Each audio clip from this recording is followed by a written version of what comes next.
Hello and welcome to episode 129 of the Mark and Me podcast. As always, I'm your host Mark. Joining me on today's episode is the filmmaker, producer and director Jens Meurer. This guy is famous for producing films like Filth, which is an absolute masterpiece, Rush and many more. But we get to sit down and talk about his brand new documentary, An Impossible Project.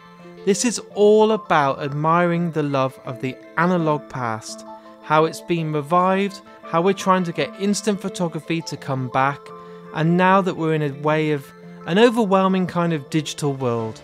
It's a fascinating documentary.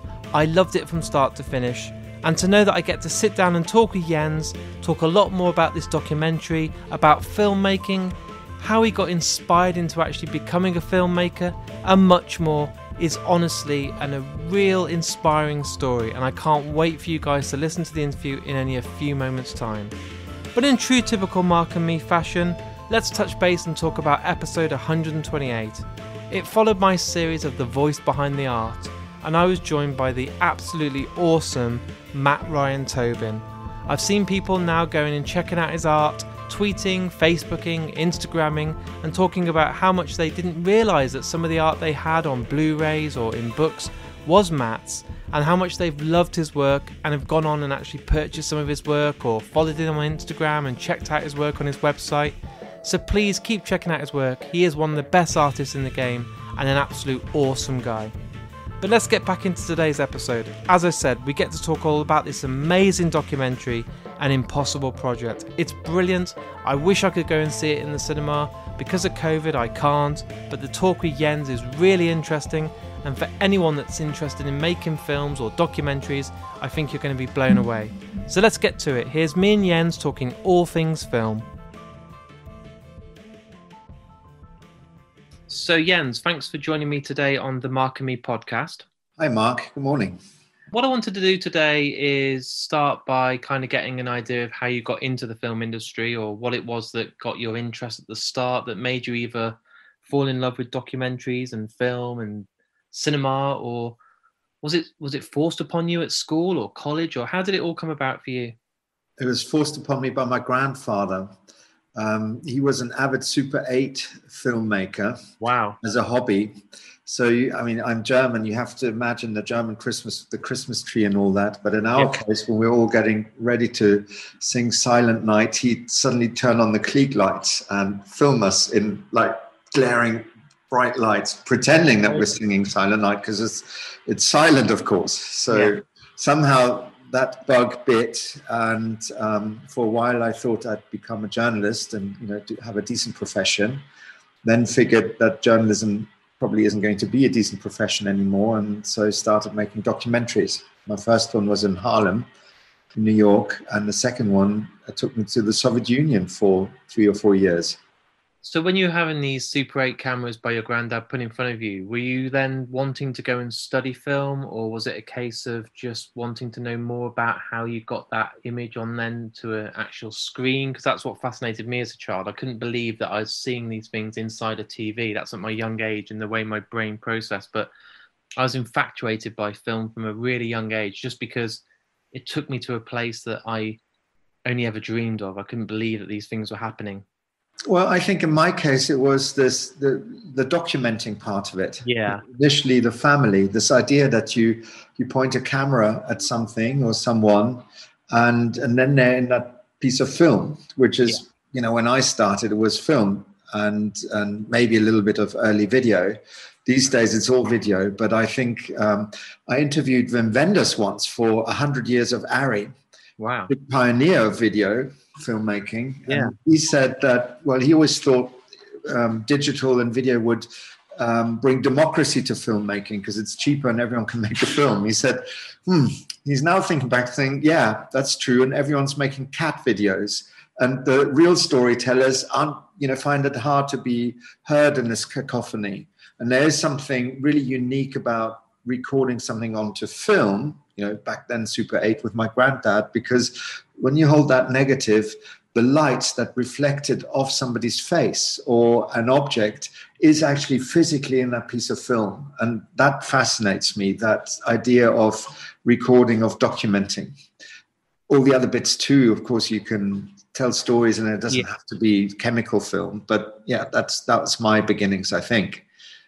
With the way as well, I think at the moment with streaming services, there's a lot more documentaries that are doing well. Like, you know, I remember 10, 15 years ago, it always happened to be buying them on DVD and Blu-ray. But everyone is really obsessed with watching these documentaries now. You get to see a lot more people investing their time in binge watching, you know, in these big, big series. Is that something you do and that you've been a fan of when you've been growing up? Have you been getting indulged in these things? Well, I think my real trigger for making films as a profession was Alan Parker with films like Fame and Midnight Express, so hardly documentaries. Yeah. What we found lately, and you know, I've been making documentaries, but producing feature films, fiction films in my career. What we found lately is really enjoyed going to see documentaries in cinemas, actually. Yeah. Not at the moment. But this idea of sitting in a dark room and really focusing, and even if it's not the greatest film, really engaging with this real life story that you're being told. And so that was a real kick for me. That isn't exactly the same as watching them on platforms. And the platforms, I'm dying to go and sit in the cinema again. And it doesn't matter so much what it is, to be honest. This. It's not just, you know, go to the cinema or popcorn or something like that. There's different kind of concentration and focus, easy concentration, because you're in a room with other people. You can't talk. There's no pause button when you go to the cinema. Yeah. It's a blessing. It's a liberation. It's not long, though. They reckon it's only a couple of months now, and we should be able to go back and be in our place of safety, and we can then enjoy and indulge these amazing visuals again on the proper way that we should be seeing them. Can't wait. Yeah, just counting down the days. And if anyone today hasn't heard of you and they're going on to IMDb or they're reading on Wikipedia, they'll see quite a lot of big films attached to you that you've produced. So you've got to work with one of my favorites out there, Filth, which is a film that we did on our other podcast and reviewed. What was it like getting involved in this project and seeing people like James McAvoy and Irving Welsh, who in my opinion is one of the best writers out there? Well, it's a privilege. And I mean, you're mentioning one that was actually really quite a lot of fun as well. Yeah. I mean, that combination of John Baird and Irvin and James, and it was my second film with James, so we already knew one another. I think it's just about his finest performance in Filth. I agree. And, you know, to have a chance to hang out quite a lot with Irvin, because there was a follow-on project that has not been made yet, which is Irvin Welsh's Ivanhoe. Can you see that? So, you know, those are the reasons for being a filmmaker. And, I mean, Filth is a really creative and wacky and fun, but also beautifully made film, shot on film, by the way. Yeah. So, yeah, definitely one to notch up as, and yeah, good memories. Yeah, I was going to say, I bet that'd be a dream to come back and work with those guys, because I think there's nothing like that film. You try and describe it to someone, until you see it, you're like, okay, now I understand why I needed to see that film. It's just like nothing else. It's crazy. And you also got to work on a film that's one of my favorites, is Rush. And obviously this is a huge film that many people absolutely loved, and it got some really good recognition, especially along the festival circuits when it first came out. And again, you must be really proud to look back and have worked with such a great cast and people in that production. Well, it'll be no news to you that Ron Howard is the single nicest and super talented and just gentlemanly person in the world, and definitely in the film business. Wow. So, I mean, that was, you know, we're talking about analog and so on. This was like a super digital film and pushing the envelope in whichever way it could be pushed. Actually, Ron's first digital film. And I had the pleasure of working with Anthony Mantle years before on a standard documentary. So this had really come a long way. But I think it was also Ron's like first ever proper independent film, where we had to go and see the German film funders and photo opportunity and that sort of stuff. And like, we're going to have to spend 3 days filming this region called Baden-Württemberg, which is one of the best scenes in the film now, because we have to have local spend. And he was going like, explain this to me, Jens. And he was so good about it. So, and a very watchable film, I think. And obviously now you've returned back to directing and we're promoting an impossible project. Anyone that's listening today, hopefully when this episode goes out, it will be available to stream on all the platforms. I mean, they can get hold of it through that. But for anyone listening, can you kind of give an idea without spoiling it, really why this came about and what it was that you wanted to get into this document? Well, actually, it did come about because of Rush. Yeah.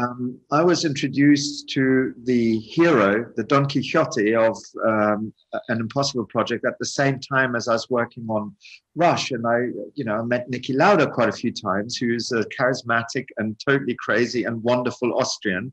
And so is Doc Capps, the central protagonist in an impossible project. And they're both visionary people, Austrian, with a great accent and sense of humor, who are trying to not be told that something is not possible.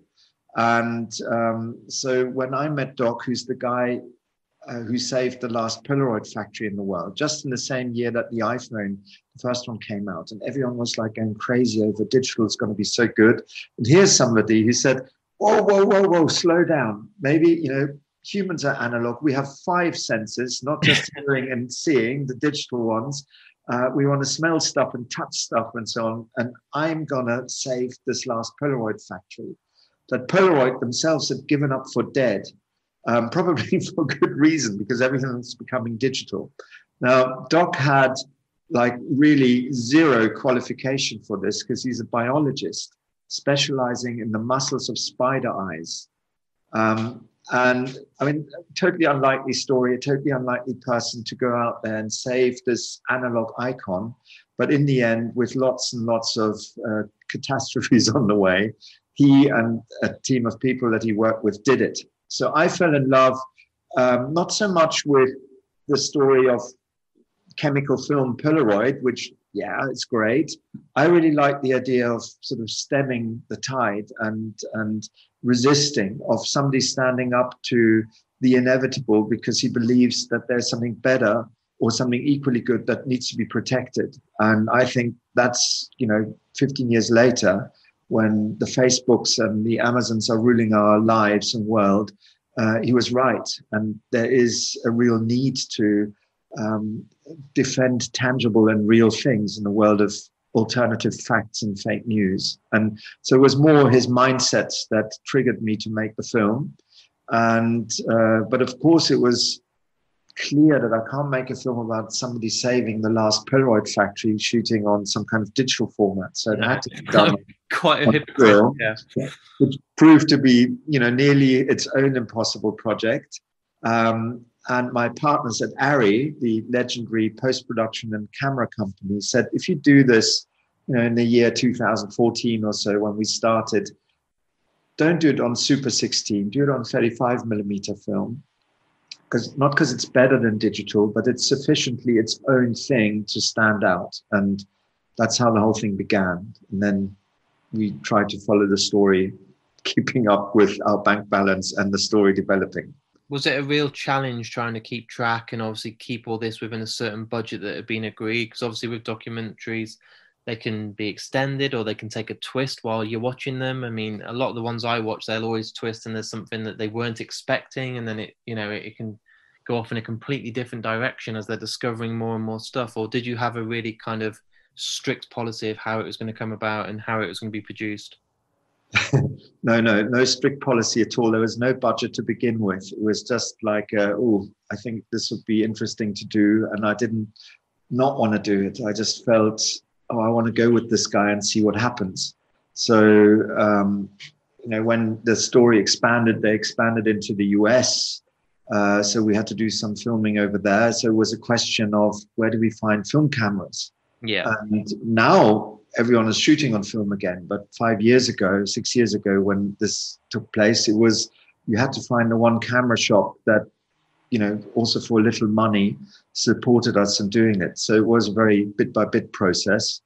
And spoiler alert, or I won't give it away, in the middle of all this, Doc, who single-handedly almost became Polaroid, suffered a bit of a setback is an understatement. And that really also meant that the film took a different turn.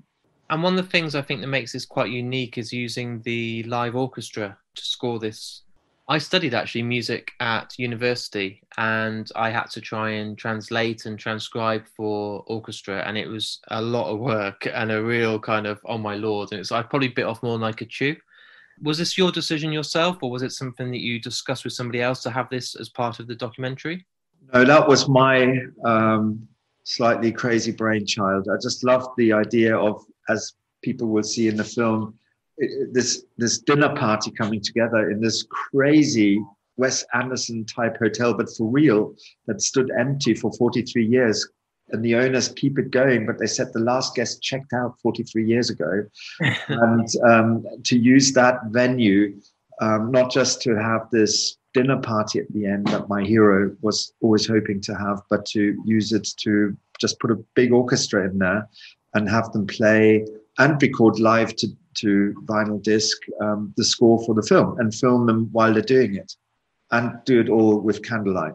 The fact you're recording it straight to vinyl and that is great. And I think it's really nice at the moment that vinyl is outselling CDs and it's come back and had this resurgence. And I've seen a lot of people, I myself, are buying a lot of my favorite albums and scores on vinyl again. But as much as the world's going digital, and you've mentioned social media and Facebook and everyone else being obsessed with mobile phones, with digital cameras, it is nice that people are still nostalgic and wanting to go back to at least vinyl for now. Well, personally, I don't really like the word nostalgic about it very much. I might be nostalgic because I'm of a certain age, but I think most customers who buy vinyl and so on are young. It's not nostalgia. It's a kind of a rediscovery of technology and also a mindset that I think is futuristic. The idea to not be completely dominated by tech is a very modern one. The idea to be attached to your smartphone for 12 hours a day, that should be nostalgia because it's not really very healthy and not very happiness inducing. So I think to come back to physical film or vinyl or any of these things is actually it's kind of an act of discovery and liberation that is forward pointing, not nostalgia. This is, my film is not for, dare I say it, bearded record collectors. As we're both sitting here with our beards. And what I ask a lot of guests that come on the podcast is advice on anyone that's listening that wants to be a director or wants to be like yourself and produce and get into the industry. What advice do you give them? And a lot of the people that I've interviewed, so directors like Neil Blomkamp, Neil Marshall, Kevin Smith, are all saying, well, you can make a film now easily because you've got your phone with you that's got a 4K camera. You've got the internet to stream and put on Instagram or YouTube these things and get seen. But I don't think your answer will be the same because you're not on the same wavelength or thought process of wanting to do that sort of stuff. You seem to obviously want to give it the credit and respect it deserves for film. So would you go about it differently as your advice to these people? No, my advice would be different in a different way, not what you're alluding to, because you're kind of putting me into the wrong drawer. I am a digital pioneer. I mean, I did produce a film called Russian Ark, which was just about the first digital film that really did any business worldwide in an art house film kind of manner, and for which because it's a film that is shot entirely in one uninterrupted take, we literally had to invent a recording system that would do this in a portable manner, which in 2001, was really something new. So I'm not against digital, and I totally agree that you can take your iPhone or whatever and make a film. But you could do that before as well. There's so many people like Spielberg, famously, I think Scorsese as well, who used Super 8 to tell their film stories. So, that's not really new, but it's definitely what I would say as well. Just go and make a film.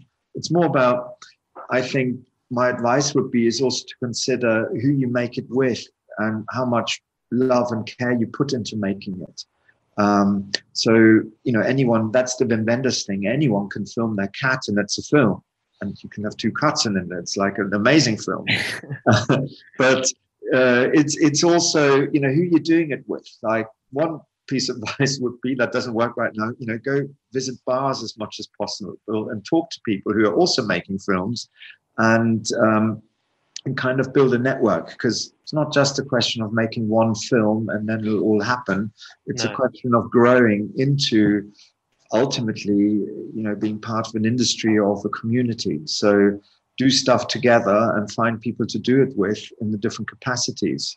For example, An Impossible Project was shot by 2 DOPs with whom I've worked for, many, many years. And one, Bernd Fischer, worked on Russian Ark, but he's also doing that German series Babylon Berlin at the moment. And, we work shooting on film there. He works digitally. It's the relationships that are the constant, not the technology. No, that's a fair point. And what we do on this podcast to make it quite original is we ask the person that's been on as a guest to choose the outro music. So you can choose any piece of music, any song, any performance by a band. Whatever is the first one that comes to your head becomes the outro music, so it makes it original. Now, I am going to put you on the spot, but what's a song that means a lot to you, or a piece of music that you think would make the ideal outro music for today's interview? If I give you too long to think about it, you'll probably whittle it down to 10, and then in the middle of the night, you'll wake up and think, oh, I should have chose this song, or I should have chose that. But is there a song that means a lot to you that when I ask the question kind of comes straight to your mind and you think that's a song that means a hell of a lot to me or is personal to you? Well, I'm going to whittle it down to 3. You've mentioned, for me, it was extraordinary meeting Haley Reinhardt, an American singer who, talking about digital, for An Impossible Project, I met over the internet, surfing, just a week before that final scene in the film where she sings No Regrets, the Edith Piaf song, live without rehearsals or anything. And it's just an amazing performance. And I think her own song, which is also in the film, I Don't Know How to Love You, for the only time ever performed with a 40-piece jazz orchestra, that's a good one. That's hell the second one is one that no one's heard yet. It's also an American singer. Her name is Alison Young, and she has the final song in my next film, which is a very British film. It's a comedy about Brexit and an homage to the world's last End of the Pier Theatre, which is in Cromer in North Norfolk. Oh, wow. And what else could that be but her rendition of We Shall Meet Again? And it's fantastic. And it includes a dog barking at the end. You can get it on YouTube. That's a cool one. And one of the songs, of course, there are hundreds that mean something. One I really love is also English, It Doesn't Make It All Right by The Specials. That's a song that means a lot to me. I grew up in South Africa partially. Yeah. And that's a song that stuck. Okay, well, I'll listen to all 3 and I'll kind of go with what I think, but they all sound really good. And I'm going to be like, oh, God, which one do I do now? But we'll get one. And during, obviously, lockdown right now, when things aren't easy and we're in a situation where we can't go out and live normal lives and do things, has this given you an opportunity to get into projects that maybe you put on the shelf for a while or you haven't got the time to do and now you can commit to? Or you've just mentioned there you've got something else coming out. I mean, how's it been for you? Have you been able to get some more projects off the ground, or has it been quite a sort of stumbling block? I think it's been a bit of a stumbling block, and I really missed with a film like An Impossible Project, which had its actual world premiere just before the virus hit, the pandemic hit us all. Yeah. That's a film it has a 35mm print, which I hope will be shown in the UK when it's possible again, at least in a few one-off screenings. It's all about seeing it in a room full of people. So being unable to do that and attending film festivals digitally, put it politely, it's not the same thing. And I'm really missing that interaction. Of course, here we are on Zoom. Yeah. And if anyone listens to this, do watch the film digitally anyway. Yes, of course. That's kind of slowed me down, and it didn't really lead to fantastic. Now I have time to think of the next few projects. I did work on the next one, but that's also a film shot on film, and it's also waiting to be released into at least some cinemas. Beyond that, mustn't grumble, right? We're all still here. Hopefully the damn thing's over soon. Yeah. And I can't travel to the UK and show even protagonists of my new film called Seaside Special, by the way, how it turned out. I'm kind of getting a little bit impatient here, but still, mustn't grumble, mustn't grumble. Well, I really appreciate your time today. I'm sure you've got more press to do, but I just wanted to thank you for coming on the podcast. It's been a pleasure to speak to you, and I'm hoping that a lot of people, because obviously over in the UK, it's going to be released on the 15th of March, so there'll be a lot of people that will have the access to then watch it digitally. And I'm looking forward to seeing what people's responses are. The praise so far that I've seen for it on the internet, for people that have seen it, obviously on IMDb, it's all been very strong. You've got a hell of a lot of good 5 stars and 10 out of 10 ratings on Rotten Tomatoes. So I'm really, really proud, and I can't wait to see what the public are going to be saying once they get the chance to see this in the comfort of their own homes, as the world is a bit crazy at the moment. Yeah, same here. But I so wish that I could, walk outside the actual cinema and have a drink in the foyer with people and talk about it. But so look at this. Our office is right on a big thoroughfare in Berlin, and we have. Well, there's the QR code to the trailer in our window. And we encourage people to send us a postcard when they've seen the film, which we'll put up in the window. Oh, amazing. Okay. A postcard, remember those? Wow, those things. Yeah, we have to buy a stamp and everything. Yeah, let's do it. Well, it's been an absolute pleasure. Thank you again for your time. It really does mean a lot. And I'm hopefully we'll cross our paths again and one day be able to go to the cinema, and I'll see you in a foyer, and in London when we've got the cinemas back open, I'm sure we'll meet again, and it would be a pleasure to have a drink with you and talk about the future. Yeah, I'm so desperate for it. I'll buy everyone a drink. Don't say that, because then people will quote you on this podcast and you'll end up having like a bar bill of about £2,000. But yeah. So there it is. There's my interview with me and Jens. What an interesting guy from start to finish. He's such an inspiration. He's I've listened back to this interview now when I've edited it, and I thought, I want to go and get myself a Super 8 camera and become a documentary maker, because it really inspired me and opened my eyes up to just how interesting his world is and how he's become such a great documentary maker, filmmaker, a producer. He's been there and done it all. He's had recognition from the Oscars, from all of the different award ceremonies, and it's such an inspiring story. So as I said at the start, go and check out this documentary. It's streaming on all the channels. You can purchase it. An impossible project. Let me know what you think of it. Honestly, I think you're absolutely going to love it. A huge thank you to Jens for coming on the podcast, giving me your time and sharing all these stories with me. It was an absolute delight to have you on. As always, guys, if you're tuning in to Mark and Me and you want to support me, I do have a website, Mark and Me. On there, you can go on there and literally look at all my Instagram, my Facebook and my Twitter. I say it every time. If you can't support me on Patreon, but you want to support me, it costs nothing to share the episodes. You can do this on Facebook, Twitter and Instagram. It really is just a touch of a button and makes a huge difference. I see all the retweets, all the sharing on Facebook, all the sort of stories on Instagram. It makes a massive difference. So thank you for everyone that takes the time to share the episodes. And if you really want to go that extra mile and support me, I have a Patreon page. I've been sharing loads of pictures recently of people that have been winning some incredible posters from Vice Press, some Jurassic Park prints that are amazing, Shaun of the Dead, and I try and tie it in with the guests that I've had on.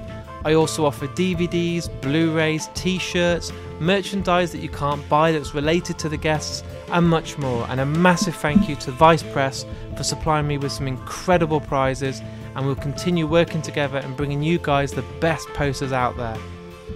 I'll be back in only a few days' time. It's absolutely manic as ever with a brand new episode. I'm so looking forward to the month ahead. In March alone, I released 10 episodes. It's absolutely crazy at the moment, and I'm not going to slow down anytime soon. Thanks for listening today. Enjoy your few days ahead, and I'll be back then with a brand new episode. Take care, everyone.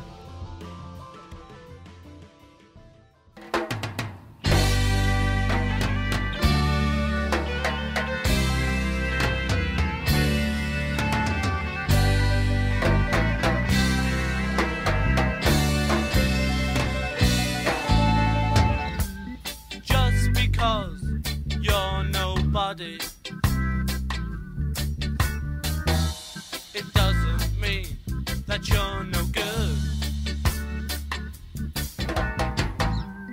Just because there's a reason, it doesn't mean it's understood.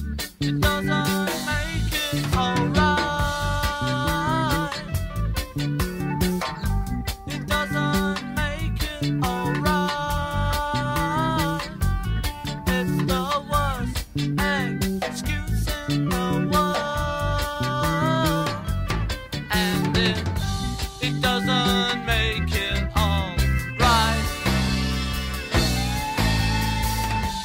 Some people think they're really clever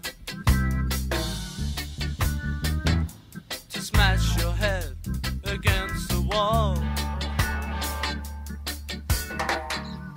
Then they say you got it my way. They really think they know it all. It doesn't make it alright. It doesn't make it alright. It's the worst excuse in the world, and it doesn't make it alright.